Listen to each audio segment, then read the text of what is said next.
Ça, c'est le XGIMI Elfin Flip. C'est un vidéoprojecteur qui ne coûte que 400 € et qui a, malgré son prix qui est relativement bas, 3 promesses. La première, c'est d'être un produit plug and play, c'est-à-dire un produit facile à installer. La deuxième, c'est qu'il est fait pour aller avec n'importe quel type d'intérieur. Et la dernière, c'est qu'il a été conçu pour nous apporter une expérience cinématographique. Et dans cette vidéo, on va voir s'il tient vraiment ses promesses.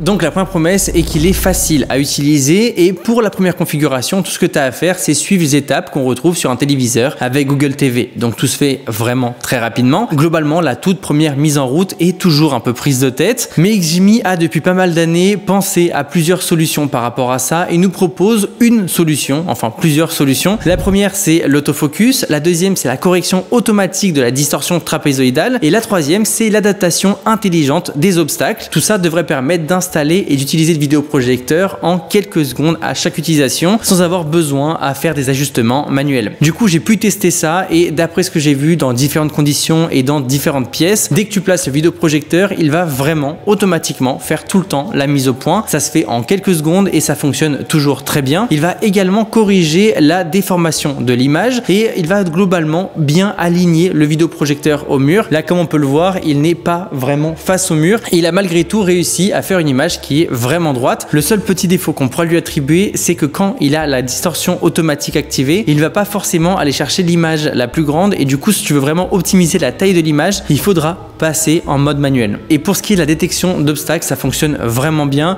Dès qu'il y a par exemple un cadre à l'image, il va automatiquement rendre l'image plus petite et se décaler par rapport au cadre. Et ce qui est intéressant, c'est qu'il vient avec un support intégré qui permet d'avoir une rotation de 150 degrés et qui permet comme ça de trouver l'angle parfait pour la projection. Et ce qui est intéressant avec ce système, c'est que quand on le referme, l'objectif va être protégé, ce qui permet de pouvoir le transporter en toute tranquillité sans avoir peur de l'abîmer ou quoi que ce soit. L'autre point à noter, c'est que le Elfin Flip est livré avec l'application Netflix préinstallée et est compatible avec toutes les autres applications qu'on peut retrouver sur le Play Store de Google TV. Du coup, une fois qu'il est connecté à la Wi-Fi, on peut directement regarder des films et des séries sans avoir besoin d'un dongle ou d'un autre périphérique comme une Apple TV. Du coup, pour ce qui est du verdict, on peut dire que c'est une bonne surprise. La promesse est tenue à mes yeux à 100%. C'est vraiment un produit plug and play. Spoiler alerte, c'est la seule promesse qui est tenue à 100%, mais pour le coup, l'automatisation de l'image, les réglages et tout ce qui va avec en font un vrai produit plug and play. Donc vraiment, c'est validé.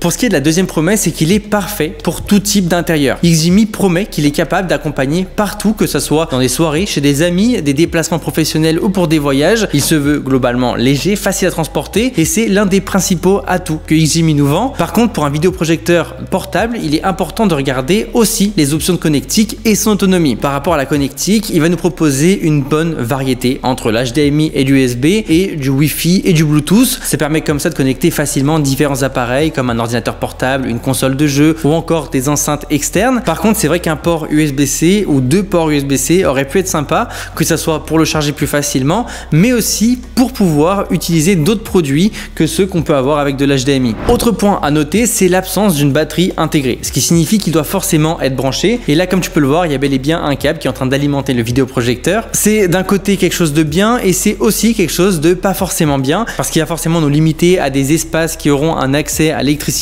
et du coup on pourra pas l'emmener vraiment partout où on veut. Par contre, le côté positif, c'est qu'il est facile à transporter, ça le rend très léger, très compact et du coup il faut juste penser à prendre le câble en plus. Mais pour ce qui est du produit, c'est vrai que c'est un avantage en soi. Du coup, par rapport à ce que j'ai pu tester avec des dimensions qui sont comparables à celles d'un livre, il s'intègre vraiment parfaitement partout, que ce soit sur une table basse, dans une bibliothèque ou même dans un sac à dos, parce qu'il est vraiment facile à transporter avec un poids qui touche les alentours d'1 kg et une taille qui est vraiment compacte. On peut l'emporter sans aucun effort, ce qui est globalement un excellent choix pour toutes les personnes qui ont l'habitude de se déplacer et qui veulent un vidéoprojecteur qu'on peut trimballer partout avec nous. Personnellement, c'est vrai que j'aurais adoré l'avoir il y a de ça 5 ans quand j'habitais encore à Paris dans un petit appartement. C'est vrai que j'aurais comme ça pu avoir différents espaces cinéma, que ce soit dans ma chambre, dans mon salon, et j'aurais pu enlever l'espace télé avec la télé, le meuble télé et tout ce qui prend beaucoup de place. Ça m'aurait permis d'avoir un appartement beaucoup plus léger et du coup, si vous êtes comme ça dans un appartement assez petit et que vous voulez juste avoir de quoi regarder des films de temps en temps, je trouve que c'est super intéressant comme promesse. Le seul petit défaut par rapport à son design, design que je pourrais relever, mis à part le câble, ça serait le fait qu'il n'ait pas une version plus sombre pour aller avec vraiment tout type d'intérieur. Je sais que là, j'ai un intérieur qui est blanc avec des enceintes blanches, un projecteur blanc parce que j'ai un autre projecteur ici qui est le Aura 2 dont j'ai déjà parlé. Mais c'est vrai que si j'avais eu un setup noir,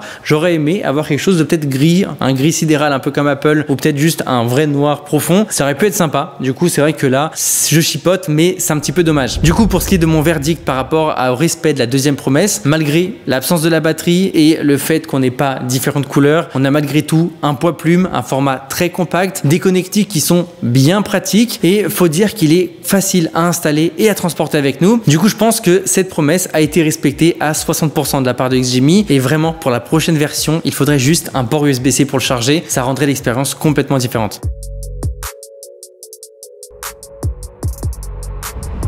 Et pour terminer, la troisième et dernière promesse qui pour moi est la promesse principale, c'est que XGMI nous promet une expérience cinématographique digne du grand écran tout en étant intégré dans un vidéoprojecteur élégant et compact grâce à ces différentes technologies. Et l'idée c'est que grâce à ces différentes technologies comme le HDR10, on ait des contrastes qui soient bien profonds, des couleurs qui soient bien plus vives et que l'image soit nette et claire grâce à l'imagerie DLP qui est censée être meilleure que les LCD pour le même prix. Par contre, ce qu'il faut vraiment noter par rapport à mon test, c'est que je l'ai utilisé sur un mur blanc. Il faut savoir que si on veut vraiment la meilleure qualité, il faut forcément une toile ou au minima avoir un mur blanc peint avec une couleur blanche dédiée pour la vidéoprojection. Pour le coup, le mur blanc, c'est le minimum du minimum. Mais si vous avez par exemple un mur peint d'une autre couleur, ça ne passera vraiment pas. Il y a un mode pour adapter la couleur selon la couleur du mur, mais il est vrai que si on a une image blanche, ça sera beaucoup plus simple. Et après, au-delà du mur blanc, il y a forcément quelque chose d'autre à noter, c'est que qui dit cinéma dit forcément environnement sombre et du coup pour une expérience qui est vraiment immersive, il faut un minimum de contrôle sur l'éclairage. Le projecteur peut fournir une image qui est certes lumineuse, mais il faudra systématiquement une salle assez sombre, ce qui peut être un deal breaker, donc faut y penser. Et ce qui est intéressant, c'est qu'on peut avoir une image de 150 pouces, donc presque 4 mètres de diagonale, mais ce que j'ai remarqué, c'est qu'au-delà de 2 mètres de diagonale, l'image est de moins bonne qualité et je pense que 2 mètres c'est le sweet spot et c'est globalement suffisant pour 99% des gens qui regardent cette vidéo, parce que vous pouvez me croire, 2 mètres c'est vraiment grand. Là, on est à peine plus grand que 2 mètres et je trouve ça déjà largement suffisant. C'est aussi grand que mon meuble télé. Donc ouais, c'est pas mal. Du coup, pour l'avoir testé sur pas mal de films, de séries et dans différents styles d'éclairage,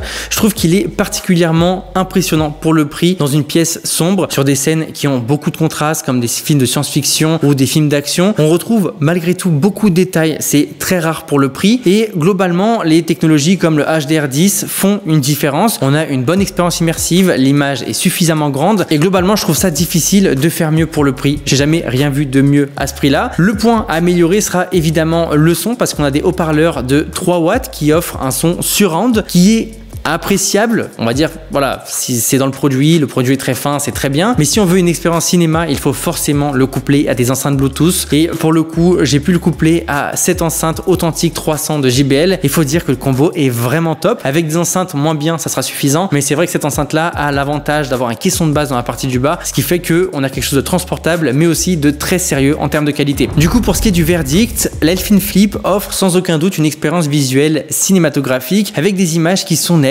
lumineuse et vibrante, surtout dans un environnement sombre, c'est très important de le noter. Par contre, pour un vrai effet cinéma, je recommande d'ajouter une solution audio. C'est quasiment obligatoire parce que ça permet vraiment d'accompagner la qualité visuelle et contrairement à des versions plus haut de gamme comme le Aura 2 que j'ai pu tester et où j'ai dit que les enceintes qui venaient avec étaient suffisantes, là, ça ne suffira pas. C'est quelque chose de sûr. Du coup, je dirais que XGMI a respecté sa promesse à 70%, ce qui est globalement plutôt correct.